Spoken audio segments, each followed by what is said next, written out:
Desde la antigüedad hasta nuestros días, el comportamiento humano ha interesado a todo tipo de profesionales. Filósofos, biólogos, genetistas, psiquiatras, fisiólogos y abogados han buscado y siguen buscando las claves de nuestra manera de proceder. Ha sido en los últimos tiempos cuando se han establecido relaciones más o menos rigurosas entre la actitud de algunos delincuentes y determinadas alteraciones en su material genético. Aunque se trata de una cuestión muy delicada, existen ejemplos sobre los que se apoya esta suposición. Por ilustrar alguno, cabe citar que en la literatura médica se hace referencia a la relación entre el cariotipo X y Y y ciertas formas de conducta violenta. Así, la posesión de dos cromosomas Y ha recibido la denominación de síndrome de instintos criminales.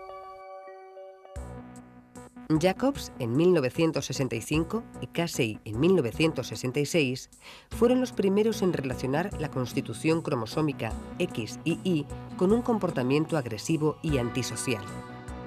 Llama la atención el hecho de que la frecuencia de cariotipos X y Y entre los reclusos de cárceles para individuos peligrosos es significativamente mayor que en otro tipo de penales, ya que alrededor del 3% de estos sujetos son X y Y. Radcliffe, en 1970, comprueba que la frecuencia con la que aparece esta alteración en el número de cromosomas sexuales es de 1 por cada 700 niños nacidos. No obstante, la criminalística no se basa en la dotación cromosómica de los individuos para decidir si han cometido o no delitos. Podemos pensar que el hecho de tener unos determinados genes nos aboca ya hacia un destino irreversible, pero lo cierto es que el hecho de nacer con una determinada composición genética no implica que una persona vaya a tener que delinquir de manera irrevocable. En el desarrollo de todo ser vivo, incluida la especie humana, el entorno en el que se desarrollan sus vivencias influye mucho en cómo van a ser estos individuos, y el carácter, por supuesto, no es una excepción. Por ejemplo, personas que tengan una misma dotación genética, que se han criado en ambientes distintos, pueden tener vivencias completamente diferentes. No es fácil estudiar con humanos estos casos porque nos tenemos que restringir, por ejemplo, a los casos de gemelos univitelinos, en los que a veces pues se han hecho experiencias de hermanos gemelos que se han separado desde que eran niños, y se ha visto que si se han educado en ambientes similares, pues luego al comparar sus vidas se ha podido observar como, por ejemplo, pues se han casado con mujeres o con hombres parecidos, que su aspecto físico era muy similar, que habían elegido dedicarse a profesiones también similares o dentro del mismo ámbito, y luego pues también se ha podido comprobar que hermanos gemelos también separados desde la infancia, sometidos a ambientes distintos, pues han desarrollado su vida de manera muy diferente. Por lo tanto, pues no hay que tener la obsesión de que los genes determinan un destino que no se puede cambiar, y sobre todo en el desarrollo del comportamiento humano inciden factores ambientales, sociales, y el hecho de que un niño tenga estos genes, si algún día se llegan a descubrir estos genes que inclinan un poco nuestra manera de proceder hacia la criminalidad, si se educa en un ambiente adecuado, en una familia consolidada, no tiene por qué manifestarse. Lo mismo ocurre en chavales que desde muy jóvenes pues están situados en un entorno social completamente desfavorecido, en una familia desestructurada. Ahí sus genes van a tener muy poco que decir, sobre todo es ese entorno que les está empujando hacia la delincuencia. Por lo tanto, la dotación genética pues es un factor más que hay que tener en cuenta, pero por supuesto no es el único. Es evidente que para poder atribuir de manera fiable la autoría de un delito, se debe contar con pruebas inequívocas. Por ello, el desarrollo de la genética forense ha sido un pilar fundamental a la hora de establecer evidencias criminales. A principios del siglo XX, Karl Landsteiner describe el sistema de grupos sanguíneos AB0. Por la misma época, von Durgen y Hirschfeld exponen su transmisión hereditaria basada en la genética mendeliana. Esto supuso un gran paso en la identificación genética en criminalística y en casos de atribución de paternidad. En 1954, Watson y Crick descubren la estructura del ADN. A partir de ahí, el perfeccionamiento en las técnicas de análisis y secuenciación de esta molécula repercuten de manera muy marcada en el avance de la genética forense. Sin embargo, hubo que esperar hasta 1985 para que en el Reino Unido se aplicara por primera vez la identificación de ADN a la resolución de un caso criminal. En los comienzos de la aplicación del estudio del ADN a la criminalística, los análisis se realizaban empleando enzimas de restricción. La técnica de enzimas de restricción, que se conoce con las siglas de RFLPs, el análisis de los fragmentos en longitud de restricción, daba lugar y da lugar a lo que también vulgarmente se conocía como huella genética, que era una especie de bandas que aparecían simulando un patrón de bandas como si fuera un código de barras de unos productos. Esta fue la técnica que se empezó utilizando en el año 1992 en la policía científica, porque se aplicaba únicamente a los casos de agresiones sexuales donde habitualmente se podía extraer suficiente cantidad de ADN. Para que nos hagamos una idea, esta técnica requiere aproximadamente al menos una mancha de sangre bien empapada del tamaño de 1 euro aproximadamente. Claro, esto muchas veces no disponemos de esa cantidad de muestra. Imaginemos pues únicamente una manchita muy pequeñita como la cabeza de un alfiler. Entonces esa técnica no se podía utilizar, no era válida porque no teníamos cantidad suficiente. Los primeros casos en los que se utilizó el análisis de ADN en criminalística se resolvían aplicando la técnica de los denominados fragmentos de restricción de longitud polimórfica. Más tarde se emplearon las secuencias llamadas repeticiones en tándem de número variable, que sustituyeron a los marcadores clásicos. En 1983, el bioquímico Cary Mullis, del Instituto Scripps de La Joya, en California, descubrió la reacción en cadena de la ADN polimerasa, PCR. Su importancia fue tal que Mullis recibió el Nobel de Química en 1993. La técnica de PCR es una técnica no desarrollada específicamente para un laboratorio forense, sino que es una técnica general de uso en cualquier estudio involucrado con ADN. Se utiliza lógicamente en los hospitales, en la universidad, tiene su aplicación también en los laboratorios de genética forense. Fundamentalmente consiste la técnica de PCR o de amplificación del ADN en que in vitro, en el laboratorio, somos capaces de seleccionar fragmentos de ADN que nos pueden interesar, fragmentos que generalmente se nombran como marcadores genéticos, que tienen una nomenclatura internacional. Entonces, in vitro podemos seleccionar esos fragmentos de ADN y, utilizando la técnica de PCR en un equipo que se llama termociclador, obtener in vitro, artificialmente, miles y miles de copias de esos fragmentos de ADN. Por muy pequeña que sea la muestra, bastaría teóricamente con una sola copia de ADN para que yo de esa copia pudiera obtener miles y miles de copias.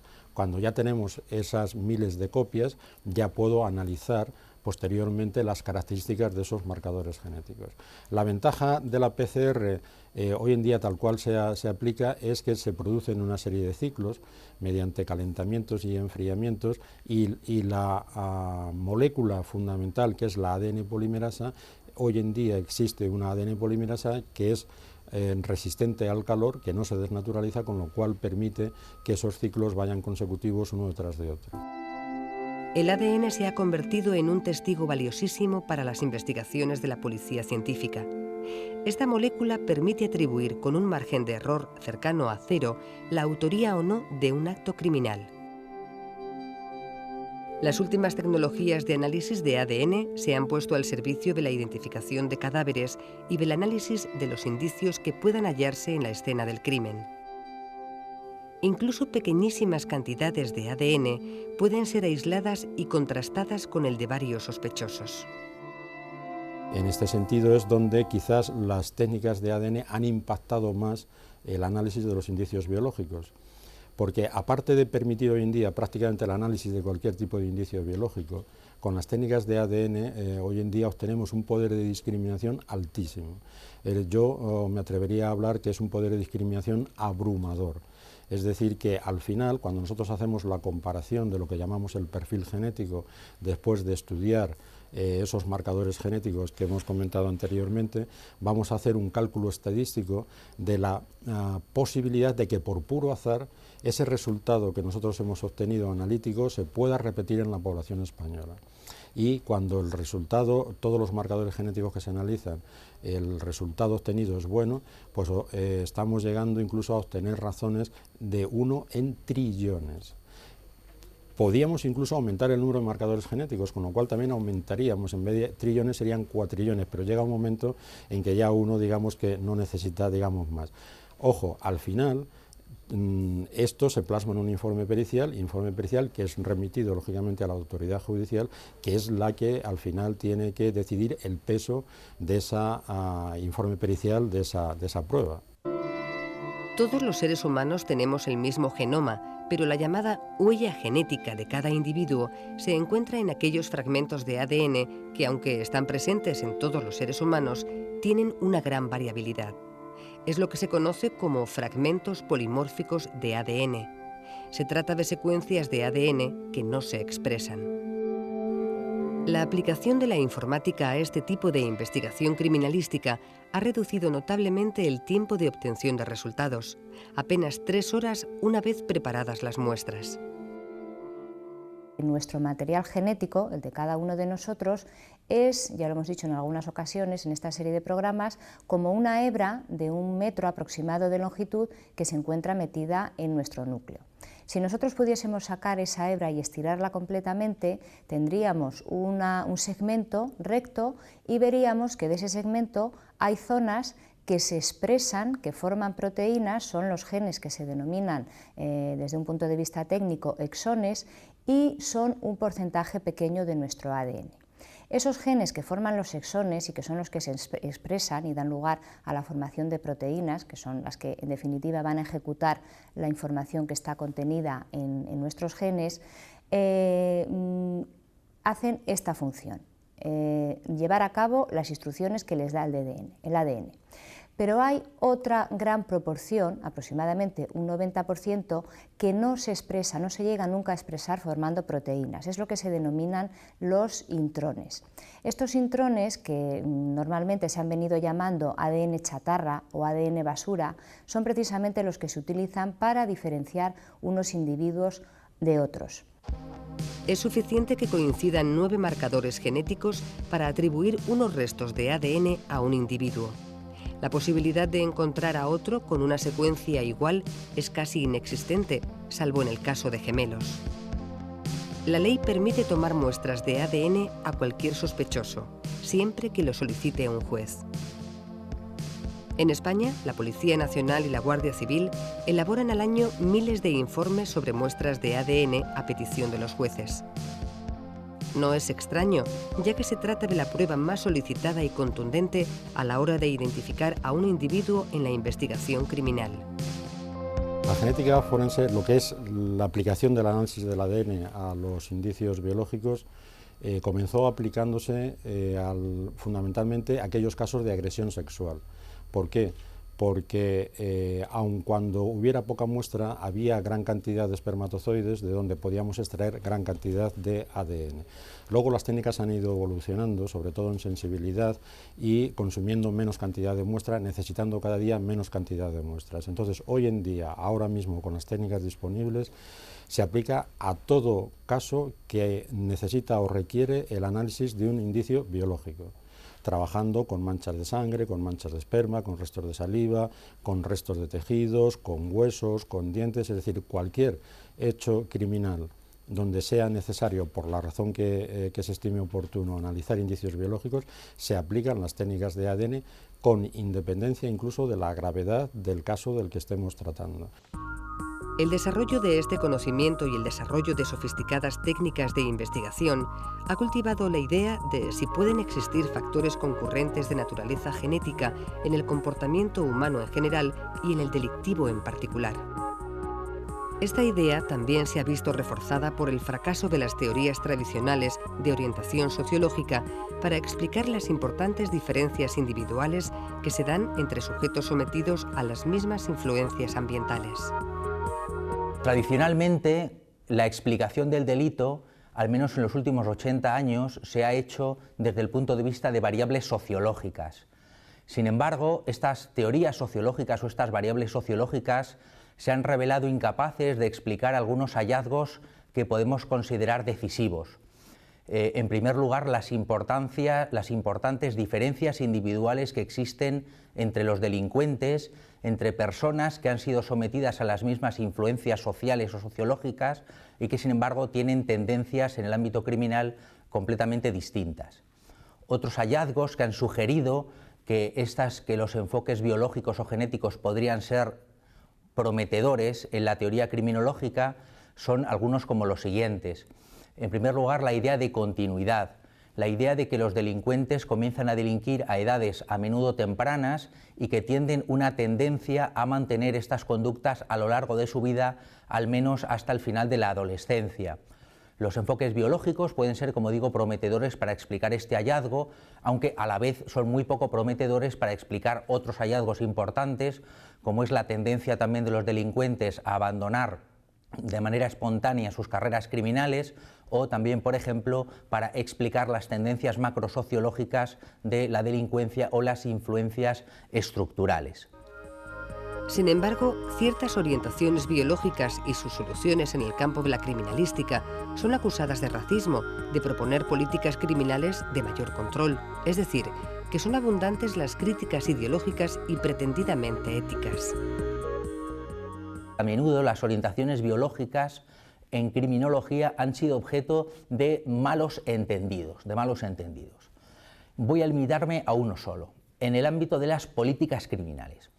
Algunos críticos han sugerido que orientaciones biológicas van a proponer políticas criminales tendentes, por ejemplo, a la inocuización de este tipo de delincuentes y a otras medidas, desde luego, mucho más radicales y que sin duda se han experimentado en determinadas épocas del siglo XX. Sin embargo, esto no es así. Los proponentes de estas teorías lo que sugieren es que las políticas criminales deben centrarse en la alteración de las condiciones sociales. Marcia Baron propone un ejemplo que creo que puede ser bastante ilustrativo. Una mala visión, es decir, tener una mala vista, tiene un importante componente genético y sin embargo se corrige con un par de gafas. Por lo tanto, si de lo que se trata es de hablar de una interacción entre unas variables genéticas o biológicas que van a desempeñar un papel escaso o moderado en el mejor de los casos y unas variables de naturaleza sociológica, psicológica, etcétera, que van a desempeñar el papel preponderante y que hay una interacción entre ambas variables, entre ambos tipos o familias de variables, entonces una política criminal prometedora será aquella que tienda a mejorar las condiciones sociales y eso tenderá a contrarrestar las eventuales influencias biológicas o genéticas en los individuos. Existe un importante cuerpo de evidencia empírica que favorece la idea de que factores de carácter biológico y genético podrían concurrir en la criminalidad.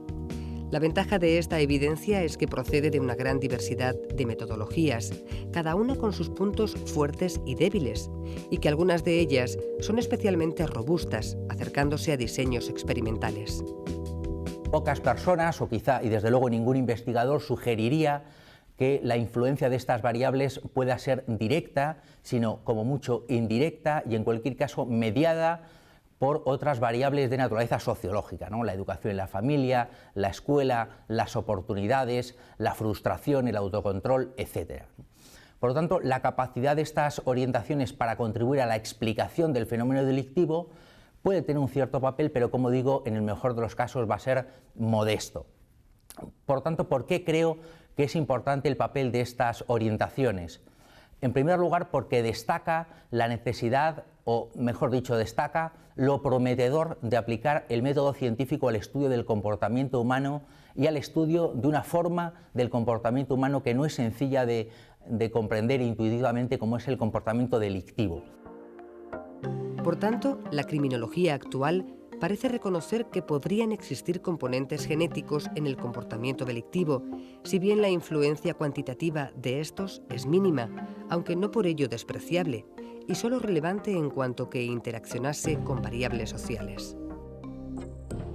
La verdadera importancia de las orientaciones biológicas en criminología no reside tanto en su capacidad explicativa del delito, que ya hemos dicho que es muy escasa, como por su reclamación de una ciencia rigurosa y, sobre todo, por su contribución a destacar la profunda complejidad del fenómeno delictivo.